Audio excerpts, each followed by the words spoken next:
Okay, hi guys. So this is my second vlog, and I'm gonna just be talking a little bit about what it's actually like to lose your hair. Look at those two wigs in the background. So yeah, I haven't got my camera stand. I've actually lost it, so I'm just gonna hold my camera today. So I'm probably gonna get an achy arm soon. But yeah, it's more so for people who are just kind of going through the hair loss process. And obviously it is really difficult to kind of adjust. You'll probably have loads of different kind of thoughts going through your head. And it's more so just to let you know that you are not alone, and that it's okay to feel that way. So I was, I think, 11 or 12.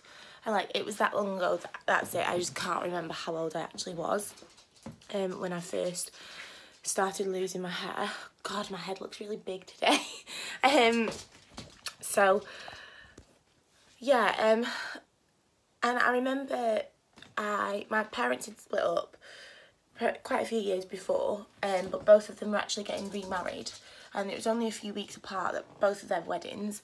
And then after my mum's wedding, I was going on holiday with my dad and his new wife at the time, and my stepbrothers. So, and all I remember really, because obviously it was quite a long time ago, is being really quite upset and just crying all day. The day before I went on holiday, I'm really sorry, that's my dog growling in the background. And just not really wanting to leave my mum, I think. I think I was more concerned about her feelings than my own. So I think that was quite a traumatic day for me, and I think I was just quite emotional. And I would never ever put that blame on my parents. Sorry, let me just calm her down. So I'd never really put that blame on my parents. But I do think that may have been the start of something, because I felt so emotional, and whether I was emotionally drained and stressed as a young child that day, you know, it's quite a lot to go through. So anyway, off I went on holiday, everything was fine, and then my hair started to fall out whilst I was there. And as a young girl, you literally think, what the hell is going on? I remember ringing my mum and telling her that my hair was coming out quite a lot, and she said, well, it's probably the sun and the chlorine, you know, try not to put your head in the, under the water in the pool, maybe wear a hat. So that's what I did, and it just didn't really seem to get any better. So when I had got home, I think my mum was actually in shock from how much hair I had actually lost.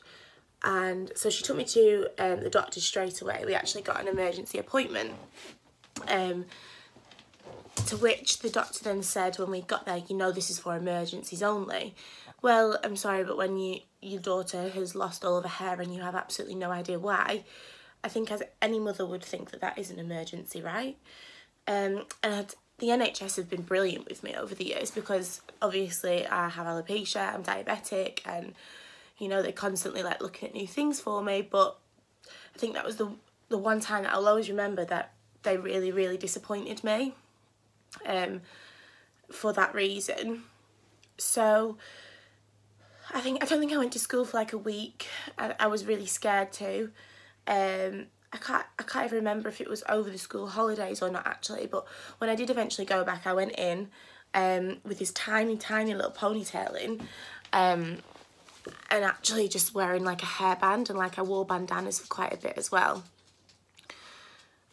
So, and as a child, that was so embarrassing. Obviously, as you going into teenage years when you're in high school, everyone is kind of looking at having the newest trends, and everyone's getting a haircut, everyone's wearing cool things, and I just felt embarrassed. So eventually, it just got enough is enough. So I said, Mum, I can't do this anymore. So we went to go and get my first wig. So at the time, we didn't really know where to go. We actually went to Manchester, and Selfridges have a hot hair section. So I think that's actually where my first wig was actually from. Sorry, I'm just put my camera down because my arm is starting to ache now. So yeah, that's the first wig that I got. And when I look back at it, I think, what on earth was I thinking? It was this it was definitely a style that was way too old for like a 12-year-old girl, and I felt like I'd been in a bloody time warp, like I'd just been pulled from the 70s or something. And then my hair has actually grown back a couple of times before, once when I was in school. So I think, again, this happened over the summer holidays. I decided, right, let's take my wig off. I've got hair again. So my sister cut it into a short style for me. And I remember, actually, this was at the time when I was in year 11. So, you know, from the start of high school to year 11, you know, this went on for quite a while. So we took my wig off. She cut it into a nice short style. And I remember going to prom with, like, this little cropped haircut. And again, when I look back, I just think, what on earth was I thinking? But I guess at the time, it's what feels right for you and what feels comfortable. And I would always say, don't put yourself in a position where you feel uncomfortable. If you think that wearing a wig is too soon and you can't handle that yet, then don't do it. Because I waited until the time felt right and that I could not physically go through the process of going to school, having fun taken out of me, having people take the mick. I could not handle that anymore, and I couldn't handle the embarrassment. So that's why I decided to get a wig and make up some rubbish excuse that I'd got extensions. But I guess, like, people that are only 13 don't really know the difference at that time. Obviously, as I got older, people started to understand a little bit more, but children can still be cruel. And I do remember there were times where I got bullied for it, and it's awful. And I really do feel for anyone who's going through that, whether you're at a young age or whether you're an adult, because it never gets easier. And I don't really think that people understand how important hair is to you, and how, like, it makes you feel like a person, like it makes you feel nice. And it's only now that I'm older that I can still feel that way with a wig. When I get a new wig, you know, it makes me feel good if I'm like, oh yeah, great, my hair looks lovely today. So, I mean, that would be one of, like, my main pieces of advice. Like, only do what's right for you and what makes you feel comfortable. If you think that, if your hair starts to grow back and you think it's time to take off the wig, or you might not even want to wear a wig. I'm just talking from personal experience, because obviously I have, and I can't really see myself without it. If you've watched some of my wig reviews before, you'll see me without my hair. And to be honest, I have got some hair. It's just, like, really fluffy. And it's kind of like a little Mohican down the middle, and it looks absolutely ridiculous. And most people would probably just take the plunge and cut that off. But I just think, no, that's a piece of me, I'm keeping it. So I just kind of let it grow as long as possible. And then when it gets a bit much, I'm like, yeah, okay, it's time to cut it now. But I feel like people should know that it's okay to find things difficult. People may say to you, oh, it's just hair. Well, no, it's part of you. It makes you feel like, you know, most people remember what it's like to have a new haircut, dye your hair, and, you know, blow dry your hair. Oh my God, I wouldn't even know how to straighten my own hair, because obviously I was a child when I lost my hair, so I don't even remember how you style hair. It kind of makes you a woman, and it almost makes you feel like you've lost a part of your femininity. But please don't let it make you feel like that, because you are a stronger person for it. And I say this quite a lot, but losing my hair has shaped me into the person that I am today. And I'd say I am quite confident now. And, you know, if people were to ask me about my hair, I would be quite upfront with them. In fact, you know, I've been on holiday before, met new people, and I have been like, yeah, actually, I'm going to have a different colour hair tonight because this is a wig and this is the reason why.